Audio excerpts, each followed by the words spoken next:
मेरी आँखियाँ में आप सभी का तहे दिल से खैर मकदम है। आज हम यादें ताज़ा करेंगे उन दो दिग्गज अदाकारों के बारे में, बातें करेंगे, ढेर सारी यादें ताज़ा करेंगे जिन्होंने फिल्मी पर्दे पर जितने भी किरदार निभाए बहुत बखूबी निभाए और ऐसे निभाए कि आज भी इन्हें याद किया जाता है। फिल्मी पर्दे पर छोड़कर अगर हम इनकी हकीकी ज़िंदगी में भी आएँ तो हकीकी ज़िंदगी में भी इन्होंने अपनी ज़िंदगी को इस कदर जिया कि हमेशा आवाम के लिए वक्फ कर दी अपनी ज़िंदगी। हम आज बातें करेंगे नरगिस दत्त और समीर दत्त के बारे में। यादें ताज़ा करने के लिए, उनके बारे में कुछ और बातें बताने के लिए हमारे साथ हैं उन्हीं की चहेती बेटी प्रिया दत्त, जो खुद एक सोशल एक्टिविस्ट है। शुक्रिया। आप का जो ये सपना है लोगों के लिए कुछ करना, जी। ये सपना आपके माँ बाप ने भी देखा था, चाहे फिल्मी पर्दे पर उन्होंने बड़ी बड़ी फिल्में हमें दी, लेकिन साथ ही साथ अगर उनकी रियल लाइफ में हम जाएँ, हकीकी ज़िंदगी में भी जाएँ, उन्होंने हमेशा आवाम के लिए अपनी ज़िंदगी सर्व करी। बिल्कुल। सो उनके उस सोशल कॉज को मद्देनज़र रखते हुए अगर हम आपसे ये पूछें कि एज अ सोशल एक्टिविस्ट आप अपने वालिद साहब यानी समीर दत्त साहब और अपनी अम्मी यानी नरगिस दत्त को कहाँ पाती हैं तो क्या कहेंगे आप? मैं देखिए बहुत फॉर्चुनेट हूँ और मैं अपने आप को बहुत खुशनसीब समझती हूँ कि मुझे इस तरह के पेरेंट्स मिले जो मेरे रोल मॉडल्स बने। बहुत बार ऐसा नहीं होता है बच्चों को, हम अपने हीरोज़ कहीं और देखते हैं, बट मेरे लिए दोनों हीरोज़ मेरे घर में थे और उन्होंने इतनी अच्छी सीख दी हम सबको कि आई थिंक जो कुछ भी मैं आज हूँ और जो कुछ भी मैं आज कर रही हूँ उनकी वजह से कर रही हूँ। और वो हमेशा मेरे जहन में रहते हैं जब भी मैं कुछ काम करती हूँ या लोगों के लिए काम करती हूँ, उनकी छवि हमेशा सामने रहती है। कभी कभी ऐसा भी महसूस होता है कि मैं काम नहीं कर रही हूँ लेकिन वो कर रहे हैं। तो बहुत बार ये महसूस हुआ है मुझे जब मैं पॉलिटिक्स में भी आई और पॉलिटिक्स की प्लेटफॉर्म, मुझे पॉलिटिक्स के बारे में कुछ पता नहीं था, लेकिन जो प्लेटफॉर्म मुझे मिला उस प्लेटफॉर्म के द्वारा मैंने वही किया जो मेरे पिताजी ने किया था। आवाम की सेवा करना, लोगों के हित के लिए कुछ करना। तो जब लोग कहते हैं कि उनकी लेगेसी क्या है, उनकी लेगेसी क्या पॉलिटिक्स रही है कि क्या, मैं हमेशा कहती हूँ कि उनकी लेगेसी सोशल वर्क है, लोगों के लिए काम करना है, हित के लिए काम करना है। तो वो उनकी लेगेसी रही है और मेरी माँ की भी लेगेसी वही रही है। So lovely. लेकिन अगर हम उनके फिल्मी करियर पे हम बात करें, जैसे दोनों के बीच का प्यार बहुत गहरा था, इतना गहरा प्यार था कि आप में भी उन्होंने वो जज्बा डालने की कोशिश की, फैमिली को किस तरह से चलाना है, फैमिली के साथ किस तरह से जुड़े रहना है। जैसे आप भाई बहन सब लोग एक दूसरे के साथ बहुत बेहतर तरीके से जुड़े हुए हैं। हमेशा आपने संजय दत्त साहब का भी साथ दिया भरपूर, हमेशा हर एक बार अगर हम जिक्र करें इस बात का, वो मिले थे मदर इंडिया के सेट्स पे। अगर हम कहेंगे कि प्यार पनपा था दोनों का मदर इंडिया के सेट्स पे। जबकि समीर दत्त साहब की बात करें, बहुत पहले से जब रेडियो में अनाउंसर थे वो बहुत चाहते थे लेकिन कभी बता नहीं पाए। हमारे सामने, लोगों के सामने ये कहानी है कि समीर दत्त साहब जब रेडियो में एज ए ब्रॉडकास्टर काम कर रहे थे तब एक इंटरव्यू में नरगिस दत्त वहाँ आई थी तो वो कह नहीं पाए थे कुछ। कौन सी कहानी आपको सुनाई थी उन लोगों ने? जी, मेरे पिताजी जब जो कुछ भी मुझे पता है उनके लव स्टोरी के बारे में और जिस तरह के इंसान वो थे, वो बहुत he was a very shy person, बहुत इंट्रोवर्टेड थे। और वो कभी, आई थिंक जब वो कॉलेज में भी थे, कोई किसी लड़की को आँख उठा के देखना भी नहीं, ही वॉज सो रिजर्व्ड। लेकिन जब वो रेडियो में अनाउंसर हुए और उनका काम था कि सब बड़े बड़े स्टार्स के इंटरव्यूज़ लेना, लेकिन I think there was a fan moment से वो हमेशा, जैसे उनके दोस्त और वो हमेशा मेरी माँ के फैंस थे। वो that time she was a big star और वो उनका वेट करते थे उनके बिल्डिंग से जब निकले तो और so it was that kind of a thing. लेकिन जो आई थिंक उनकी रिलेशनशिप बढ़ी वो मदर इंडिया के सेट्स पे बढ़ी और उन्होंने जैसे मेरी माँ को बहुत करीबी से देखा कि वो किस तरह की इंसान थी। स्टार को नहीं देख रहे थे, वो एक इंसान को देख रहे थे। आई थिंक जिस तरह की वो इंसान थी, नरगिस जी, he fell in love with that person. Yes. वो बहुत कंपैशनेट थी, वो बिल्कुल यू नो उनके कुछ बड़े एयर्स नहीं थे जैसे एक बड़ी स्टार के हो, क्योंकि मेरे पिताजी भी थे, वो एकदम न्यू कमर थे तब, and he was acting with, he was a struggler acting with a very big star. तो लेकिन उन्होंने कभी किसी को सेट पे वो महसूस होने नहीं दिया कि वो एक बड़ी स्टार, वो सबके से मिलजुल कर रहती थी, खाना खाती थी, ये करती थी। और एक दिन जब मेरे पिताजी बहुत थोड़ा सा he was very down on that day, तो उन्होंने पूछा कि क्या हुआ, तुम व्हाट इज़ हैपन, तुम इतने मायूस क्यों बैठे हो। तो तब उन्होंने बताया कि वो मेरे पर्सनल लाइफ में प्रॉब्लम है, मेरी बहन को कुछ प्रॉब्लम हो गया है, ये हो गया, मुझे पता नहीं, मैं यहाँ बहुत डॉक्टर्स को जानता नहीं। मेरी माँ फिर दूसरे दिन जाके उनके घर में she made arrangements to take her sister to the doctor and everything. जब उन्होंने ये देखा कि ऐसा कौन करता है किसी के लिए, और selflessly without expecting anything in return, तो आई थिंक उस समय that point where he felt that real bonding with my mother. Yes. But फिर जब वो आग का सीक्वेंस है, automatically the things from her side also. So there were two different stories which came together. Yes, true. Nargis जी की जब जान बचाई थी सुनील दत्त साहब ने, तो उनको तभी एहसास हुआ था कि शायद यही सही पर्सन है, मेरा रहबर और मेरा हमसफ़र ज़िंदगी में बन सकता है। और उन्होंने महबूब खान साहब को ये बताया था कि मुझे तुरंत शादी करनी है इनके साथ। लेकिन महबूब साहब ने बोला था नहीं, क्योंकि उन्होंने उनके बेटे का रोल किया था उसमें, शायद लोगों के दिमाग में ये बात उतरेगी नहीं, वो हजम नहीं कर पाएंगे इस बात। उनकी दोस्ती थोड़ी बढ़ गई थी, तो ऑफ कोर्स लोगों ने नोटिस करना शुरू कर दिया। और ये जब महबूब साहब के कान पे पड़ा, तो तब उन्होंने कहा कि दिस कैन नॉट हैपन, तो ही वाज वेरी कि ये फिल्म को बिल्कुल एक रिलीज के पहले ये हो जाए, बहुत असर पड़ेगा। और जी, तो इसीलिए they had to really wait for making any sort of announcement और anything till the release. Finally ऐसा उनका प्यार था जो अमर है और हमेशा अमर कहलाया जाएगा। मिसालें दी जाती हैं उन दोनों के प्यार की। उन्होंने सेक्रीफाइसेस उसके बाद किए काफ़ी, अपने फिल्मी करियर को छोड़ दिया उन्होंने, बिल्कुल बच्चे हो गए, तो फिर उसके बाद खैर रात और दिन आई थी, जिसके लिए उन्हें नेशनल अवार्ड से भी नवाजा गया था। एंड आई थिंक उन्होंने बहुत बार ये प्रश्न उनको भी बहुत बार पूछा गया कि आपने इतनी सैक्रिफाइस की, तो वो हमेशा कहते थे ये मेरे सैक्रिफाइस नहीं था, ये मैं जो चाहती थी मैंने वो की। आई थिंक इतने सालों तक उन्होंने अपनी ज़िंदगी हमेशा काम में डाला, 100% काम में डाला, अपने भाइयों के लिए हमेशा खड़ी रही। लेकिन ये पहली बार थी कि जो वो अपने लिए जी रही थी। एंड तो वो डिसीजन, वो कम्प्लीटली उनकी डिसीजन थी कि उन्हें अब काम नहीं करना है। और किसी ने उनको एक फ़िल्म ऑफ़र की, तो उन्होंने बोला कि मैं बहुत बिज़ी हूँ, क्योंकि मेरे ऑलरेडी 3 पिक्चर चल रहे हैं, और वो 3 पिक्चर थे संजू, अंजू और Priya. Right. So that was real हकीकी किरदार निभाना था, फिल्मी किरदार तो निभाया। So she enjoyed being a wife, a mother, and just loved that life of hers, as playing these roles, and she played it beautifully. Different roles, right.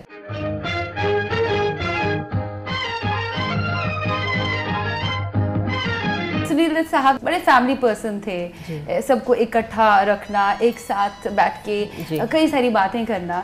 तो क्या क्या बातें होती थी ख़ास तौर से जब सुनील दत्त साहब और नरगिस जी एक दूसरे के साथ बैठा करते थे? आपको क्या क्या सलाह देते थे, ज़िंदगी के क्या क्या मशवरे आपके साथ करते थे? तब हम क्या करना बहुत छोटे थे, तो ऐसा नहीं कि उन्होंने हमें कभी बैठ के बहुत लेक्चर दिया होगा। बहुत नॉर्मल अपब्रिंगिंग रही है हमारी।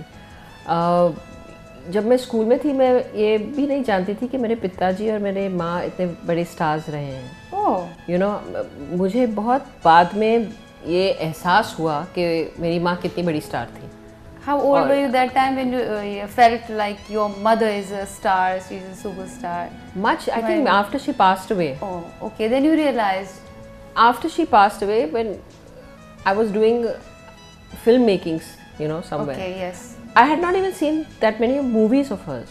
Oh.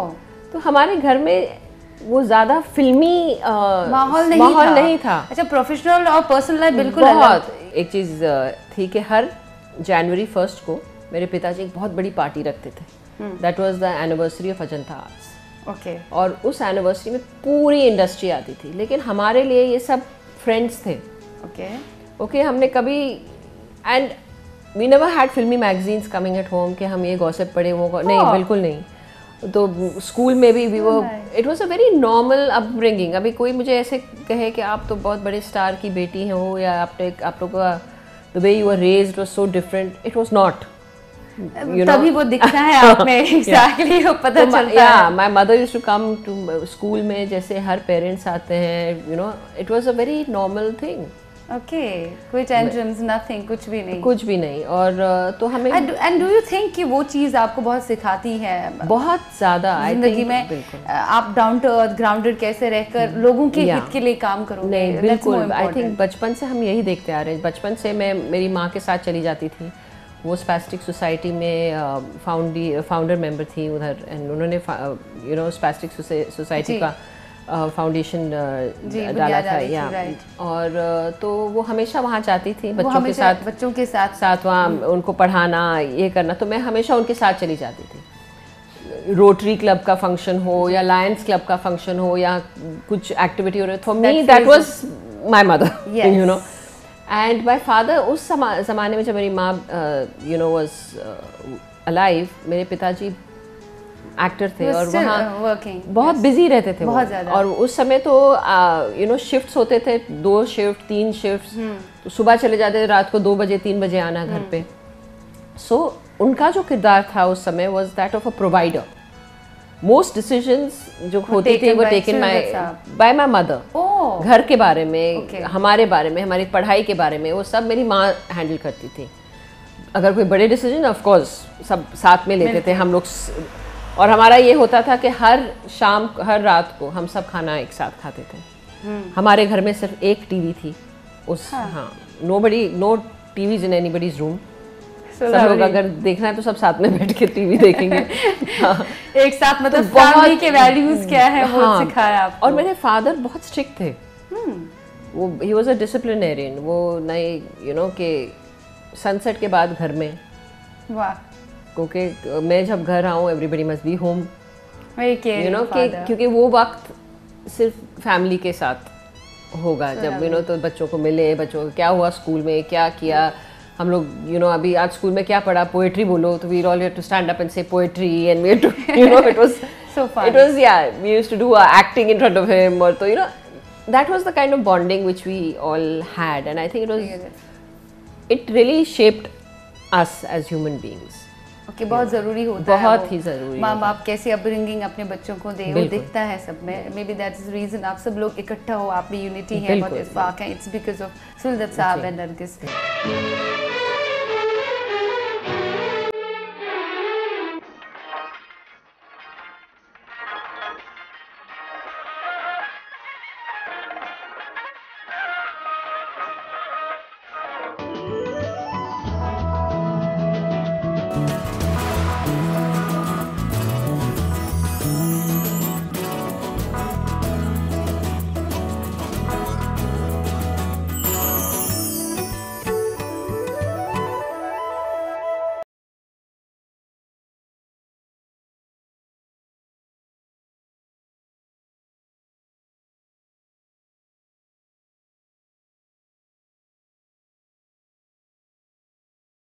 बहुत ज़्यादा मोहब्बत उनसे करते थे, ऑब्वियसली प्यार था उनका बहुत पहले का।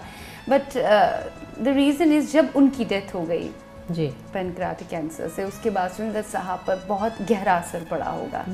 बहुत तो आपने वो सब देखा होगा। How you used to feel, क्या महसूस होता था आपको, किस तरह से वो टूट चुके थे पूरा? देखिए हमने यू नो हमें स्पेशली मेरी बहन और मैंने मेरे पिताजी को देखा था जब से मेरी माँ बीमार थी, क्योंकि हम भी अमेरिका चले गए थे 9 महीने तक।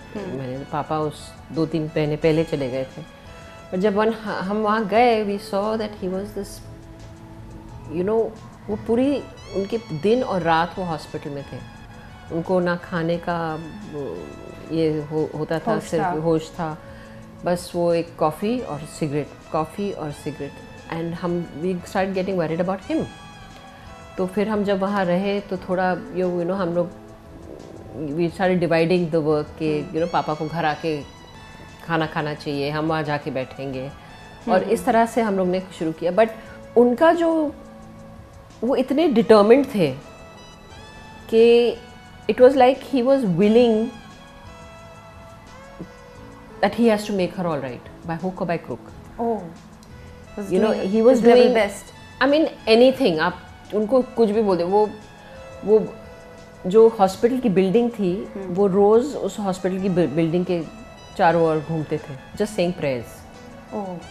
वो एक चर्च रहता था, he used to go and sit in that church all day, you know, just it was that he was willing God to say that हर एक तरीके से वापस मांग रहे थे। और ये हुआ भी, यू नो, जहाँ हर समय जब भी मेरी माँ के 7 ऑपरेशंस हुए और हर बार डॉक्टर बोलता था कि वो she may not come through. Last operation doctor ने बोला नहीं, मैं नहीं करूँगा। फिर पापा ने कभी वो डिसीजन अकेले नहीं लिया, उन्होंने हम सबको बुलाया कि बोला ये डॉक्टर कह रहे हैं और मैं ये डिसीजन अकेले नहीं ले सकता हूँ, तो हमें बैठ के ये डिसीजन लेना। और हम सब ने डिसीजन लिया कि कुछ भी हो जाए हम ये चांस लेंगे। तो हम लोग ने डॉक्टर को बोला कि आप we sign that agree thing and everything that is our decision कि आप प्लीज़ ऑपरेशन कीजिए and we will take that risk. और हुआ क्या कि she survived because of prayers. She survived. और व्हेन द डॉक्टर सेड, तो स्लोन केटरिंग हॉस्पिटल में उनको miracle lady, they started calling her miracle lady.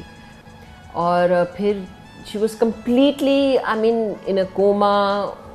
उनके you know because of lying in bed for so long she couldn't walk, तो you had to actually teach her कि पहला एक step कैसे ले सकते हैं, ऐसे लाइक जैसे बच्चे को सिखाते हैं वैसे। तो मेरे पिताजी through that he was like you know making her do exercises every day, we were taking her for a walk every day, so there was a lot. फिर ऑब्वियसली जब वो इंतकाल हो गया, जब वो गुजर गई, उसके बाद बहुत ज़्यादा असर हुआ होगा उन पर। आपने देखा होगा, आप संभालने की कोशिश कर रहे होंगे अपने वालिद साहब का, सारे बच्चे मिलकर। जब हम लोग ने सब ने देखा कि यू नो वो इतना कुछ हो जाने के बाद शी स्टिल सर्वाइव्ड, तो हमने सोचा कि बस भगवान ने अभी हमारी बात मान ली है एंड अभी मेन प्रॉब्लम इज़ ओवर, अब सिर्फ रिकवरी की बाकी। लेकिन आई थिंक कहीं ना कहीं अब मैं जब सोचती हूँ कि मेरी माँ को पता था कि वो बहुत ज़्यादा टाइम नहीं जिएंगी, और वो बहुत इंसिस्ट करने लगी मेरे पिताजी से कि मुझे घर जाना है वापस। डॉक्टर ने तब भी कहा था कि ये अभी वक्त नहीं है, लेकिन शी वॉज एडमेंट कि या यू नो, और हमेशा पहले भी कहती थी अगर मुझे कुछ हो जाए, मुझे यहाँ I don't want anything to happen to me here. I want to go back to my country. I want to go back home. Yes. तो बहुत ये कर आके फिर you know they decided, यहाँ हम लोग ने घर को ठीक ठाक किया, पूरा सैनिटाइज किया, नर्सेज बुलाए किए, वो आई, उन्होंने उनकी वेडिंग एनिवर्सरी सेलिब्रेट की यहाँ 11th मार्च को। एंड और उस समय उन्होंने कहा कि you know I don't know, I feel this will be my last wedding anniversary. And उसके आई थिंक 2 महीने में But she wanted कि रॉकी फिल्म जो है उन्होंने दिल से चाहती थी, एटलीस्ट स्क्रीनिंग में उनके लिए सीट भी रिजर्व रखी गई थी। उन्होंने कहा था कि अगर मैं हॉस्पिटल में भी हूँ, आप उसकी रिलीज को पोस्टपोन नहीं कीजिए। And she saying I don't want this postpone, don't wait for me. मैं अगर स्ट्रेचर में भी आऊँगी, मैं आऊँगी ज़रूर। बट कुछ दिन पहले ही शी पास्ड अवे। उसके बाद कई सारी चीज़ें हुई होंगी घर पे, इमोशनल ट्रॉमा बहुत ज़्यादा आप लोगों में भी हुआ होगा। फिर कहीं पॉइंट पे आपने ये सोचा कि काश थोड़ा और वक्त मिल जाता, एटलीस्ट माँ जो चाहती थी कि हमारा भाई जो है उसकी फिल्म, पहली फिल्म आ रही है, इनफैक्ट सुनील दत्त साहब भी चाहते होंगे काश ऐसा हो। इंसान की वो जदोजहद चलती रहती है दिमाग में, काश ऐसा हुआ होता। पापा बहुत बिटर हो गए थे उसके बाद, you know, after her passing away, because I think आपके साथ बातें भी नहीं हो पाती थी ज़्यादा देर तक, अकेले रहते थे ज़्यादा? बहुत अकेले रहना शुरू कर दिया था उन्होंने। you know, कभी-कभी हम उठ जाते थे रात को, देखते थे कि वो है ही नहीं घर पे। कहाँ चले जाते थे? He used to go to the Kabristan, he used to sit there. You know, I mean, I think he went through a lot of trauma at that time, क्योंकि वो बहुत गुस्सा भी थे कि अपने आप से, अपने आप, भगवान से, ऊपर वाले से, सब चीज़ से, जिसे इतना हम चाहते हैं वो हमारी ज़िंदगी से चला गया। हाँ बिल्कुल। और इतना कुछ होने के बाद एंड सो बहुत आई थिंक उनकी जदोजहद थी, बहुत ज़्यादा। और लेकिन आई थिंक एक वक्त ऐसा आया कि जब उन्होंने हम तीनों को देखा, साहब ने, हाँ, कि he realized, you know, it was like एक बार I remember कि भैया was also in a bad shape at that time. He was in a very bad shape. आप पे तो हर एंगल से असर पड़ा होगा। Of course, और भैया का ये थोड़ा चल रहा था पहले से, but it became worse after that. And he was, you know, he had also a lot of issue that वो जो माँ की illness थी उस समय भी वो नहीं रह पाए उनके साथ। और मेरी बहन, एक्चुअली मेरी बहन की ज़िंदगी बहुत बदल गई उस समय, क्योंकि वो तब आई थिंक 16-17 ईयर्स, तो उनको जैसे ओवरनाइट बहुत बड़ी हो गई। She had to take care of the whole house. She took the responsibility as what my mother would have taken of the entire home. I was, I think, 13, I think at that time.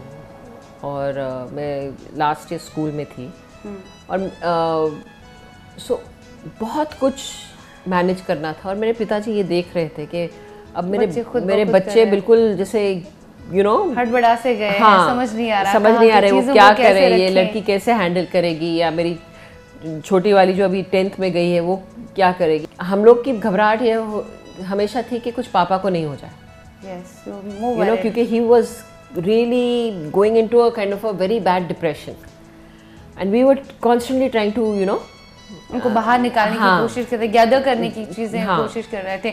और वैसे लड़कियां होती हैं वो तो बहुत जल्दी mature भी जल्दी मैच्योर हो जाती हैं, चीज़ों को समझने की कोशिश करती हैं, संभालती हैं। So we started managing, और आई थिंक उस समय कुछ शिफ्ट हुआ मेरे पिताजी में। और one fine day I remember कि उन्होंने जो घर में जितने बहुत सिगरेट पीते थे उस समय, एंड जितना भी वो था उन्होंने निकाल के बाहर फेंक दिया।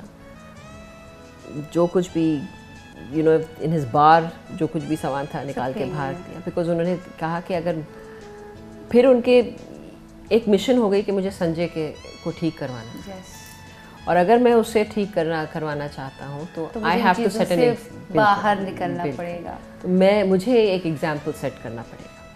And that is how he got out, and you know, one fine day he just said enough. Yes, enough is enough.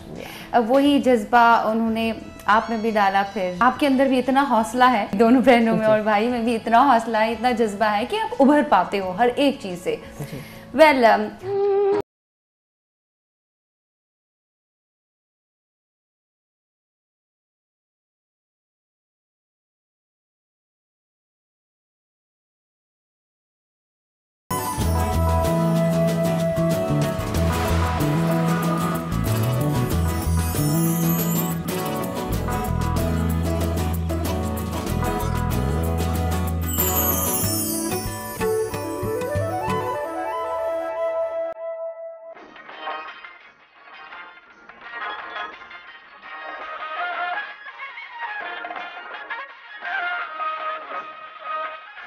हम अब बात करेंगे कि सुनील दत्त साहब ने अपनी ज़िंदगी में कई सारी फिल्में की, बड़ी बड़ी फिल्में की। नरगिस जी ऑलरेडी पहले से ही सुपरस्टार थी। बात करें आपकी नज़र में, अगर हम सुनील दत्त साहब को एज एन एक्टर, आपने तो उनकी बाद में फिल्में देखी होंगी बहुत सारी, तो एक फिल्म यादें आई थी, वन एक्टर फिल्म, जिसमें उन्होंने सब कुछ निभाया था। राइट। कई सारे अवार्ड्स उन्होंने हासिल कर लिए थे उसके लिए। आपसे पूछेंगे सुनील दत्त साहब की कौन सी ऐसी फिल्म है जिसको देखकर आपको वाकई ऐसा लगता है कि मेरे जो वालिद साहब हैं वो कितने उम्दा एक्टर हैं, कितनी बेहतर तरीके से उनका अभिनय छलकता है, सो रियल एक्टर आपको मालूम पड़ते हैं वो। किए तो बहुत सारे उन्होंने किरदार। पर्सनली आपको कौन सी फिल्म उनकी ज्यादा अच्छी लगती है जो दिल के करीब है? 2-3 फिल्म्स हैं। एक तो mother India I loved, definitely I loved him in mother India, and मुझे जीने दो जी, और रेशमा और शेरा। रेशमा और शेरा एज अ डायरेक्टर उनकी वो yes, थी, yes, and he that didn't do well, but उनके didn't do करियर well पे at कोई all. असर नहीं पड़ा था उस समय बहुत असर पड़ा था। They had lost everything because ये उनकी अजंता आर्ट्स की फिल्म थी। यस, एंड रेशमा और शेरा में उन्होंने सब आई थिंक दांव पे लगा दिया था। And that movie bombed very badly, और तो दे लॉस्ट एवरीथिंग। सो 2 साल तक यू नो समझ नहीं आ रहा था, बहुत ही खराब सिचुएशन थी। और फिर उसके बाद आई थिंक जो फिल्म्स आई, जो हीरा, गीता मेरा नाम, एंड यू नो उस फिल्म्स के बाद वो थोड़े और उभरने शुरू हो गए। राइट। बट रेशमा और शेरा एक फिल्म है जो आई थिंक वो मेरी एक फेवरेट फिल्म है। आप क्रेडिट की बात करिए। जी, और जब भी मैं वो फिल्म देखती हूँ आई फील इट्स। नरगिस जी की बात करें तो उन्होंने तो राज कपूर साहब के साथ बहुत बड़ी फिल्में की है। उनका एसोसिएशन, उनका कोलैबोरेशन बहुत ज़्यादा अच्छा था। श्री 420 ले लें आप, आवारा ले लें, सभी के सभी गाने, बरसात ले लें। सो आई मीन बहुत बड़ी हिट्स दी है। अगर मदर इंडिया की बात करें तो नरगिस जी ने कई बार कहा कि मदर इंडिया उनकी करियर की सबसे बड़ी उपलब्धि रही है। बहुत बड़ा रोल था उनका, मतलब रोल क्या, ऐसा रोल कि वाकई में कहीं मैं इस तरह का रोल मुझे नहीं मिल सकता था। और उन्हें बहुत बुरा लगा था एक सीन जब वो लाठी से मारती हैं, बहुत बुरा लगा था। उन्होंने लिटरली कहा था आई फील सो बैड कि मैं मुझे मन ही नहीं कर रहा था उस सीन में मैं उन्हें मारूं। She discussed this with you, no? Not really. Lekin I remember once watching the movie also with my father, but my mother वो थी नहीं तब, तो हम लोग सब बैठ के वो पिक्चर भी देख रहे थे। तो yes, a lot of memories. Nargis जी की बात करें, कौन सी फिल्म आपने तो कई सारी फिल्में बाद में देखी होगी? हाँ जी, तो मुझे चोरी बहुत अच्छी लगी। ओके, रात और दिन was my favourite, because I thought that again was a very different, you know, जिसके लिए नेशनल अवार्ड से नवाजा गया उन्हें। True. End of course Shri 420, आवारा, देन अंदाज, या you know, yeah, these were all remember कोई गाना जो बहुत दिल के करीब है? अभी नरगिस जी की कितने गाने हैं बहुत सारे कभी गुनगुनाती थी आप घर पे, या आपने कभी देखा सुनील दत्त साहब को या अपने मामा पापा को आपने घर पे देखा हो कोई गाना गुनगुनाते हुए एक साथ? कुछ कभी ऐसा माहौल नहीं था कभी हम करते हैं घर पे आप लोगों के सामने, या काम करते वक्त, आपके साथ बात करते वक्त, एनीथिंग जो घर पे इंसान, You don't remember anything? कभी देखा नहीं उनको इस तरह की फिल्मी बातें करते हुए घर पे? No, really. You know, हमारे घर में माहौल बहुत ही अलग था। It was very, very different. और you know, और हमारे parents used to try and understand what we like. तो हम तो उस समय तो ये फिल्म्स के बारे में, उनकी क्या फिल्म्स थी हम बिल्कुल जानते नहीं थे। तो और आई रिमेम्बर मेरे भाई को म्यूजिक का बहुत बड़ा शौक था। Okay. He loved rock and jazz and you know more, you know, उस जमाने के teenager would love, जैसे अब मेरे बच्चों को आज के किस तरह की music. So we used to listen to those kind of you know English songs and things like that. But मेरे पेरेंट्स बहुत एफर्ट करते थे to you know understand.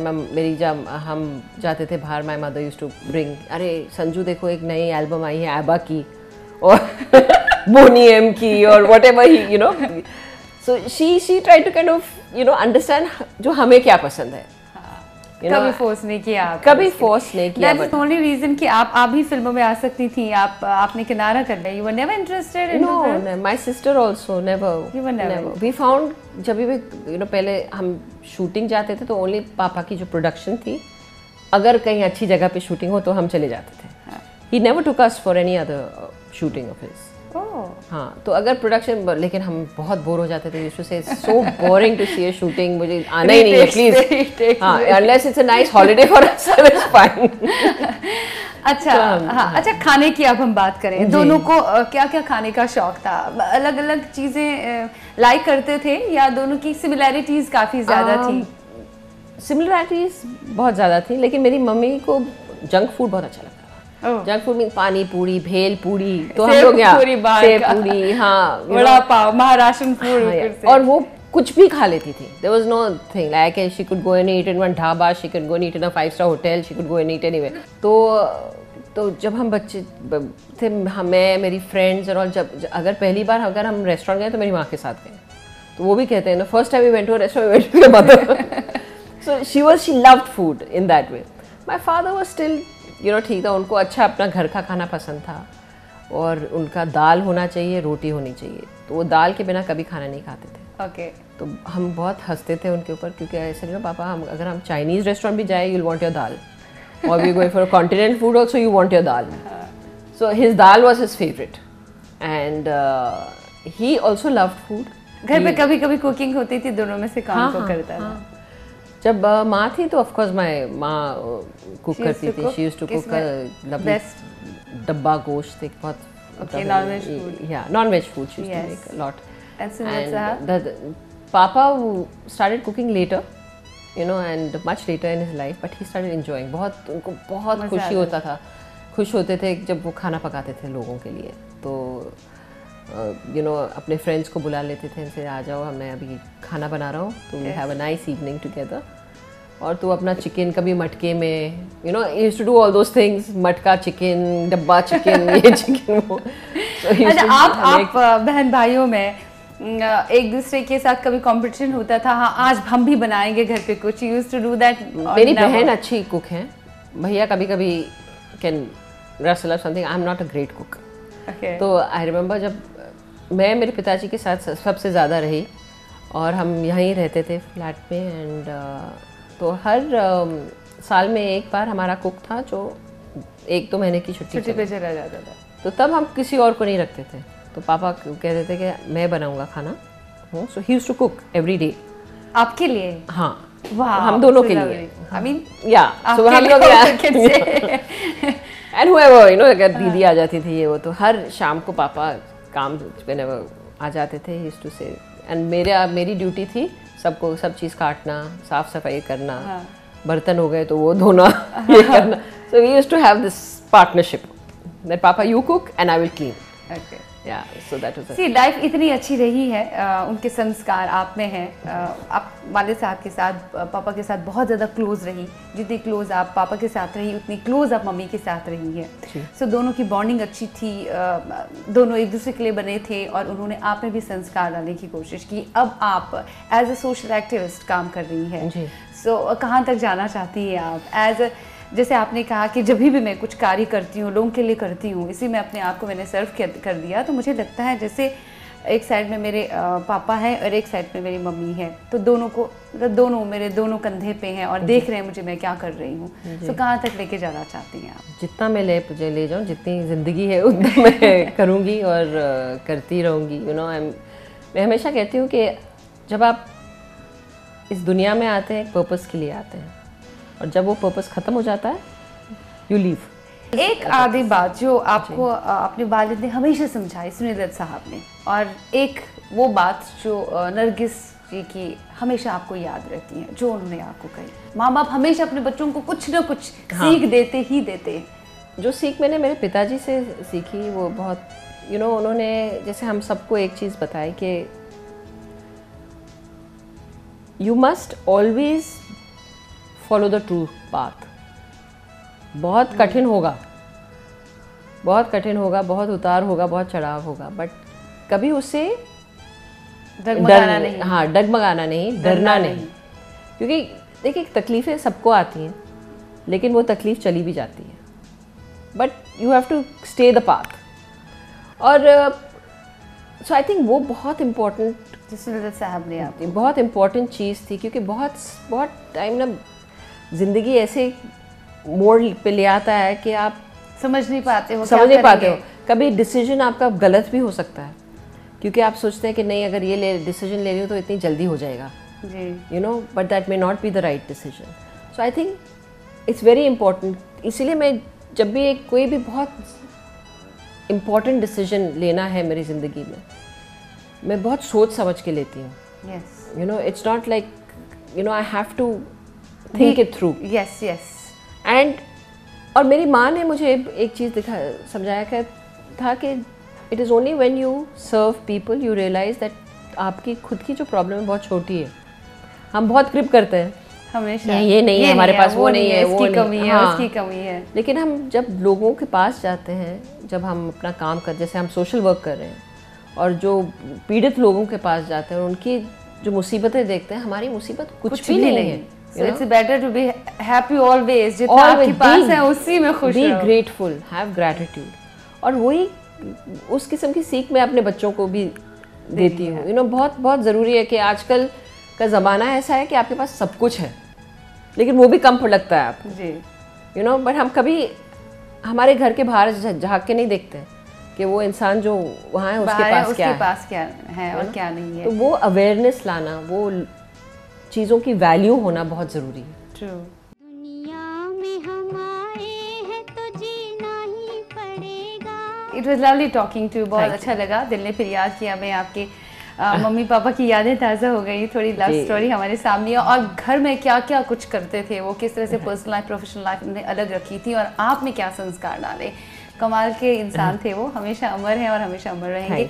Lovely talking to, thanks a lot Priya, thanks a lot. उम्मीद करती हूँ आज का दिल ने फिर याद किया आपको बेहद पसंद आ गया होगा। लिखिएगा ज़रूर sheba.lateef@nw18.com पर एक नई याद लेकर हाजिर हो जाएंगे। तब तक के लिए अपना ध्यान रखिएगा।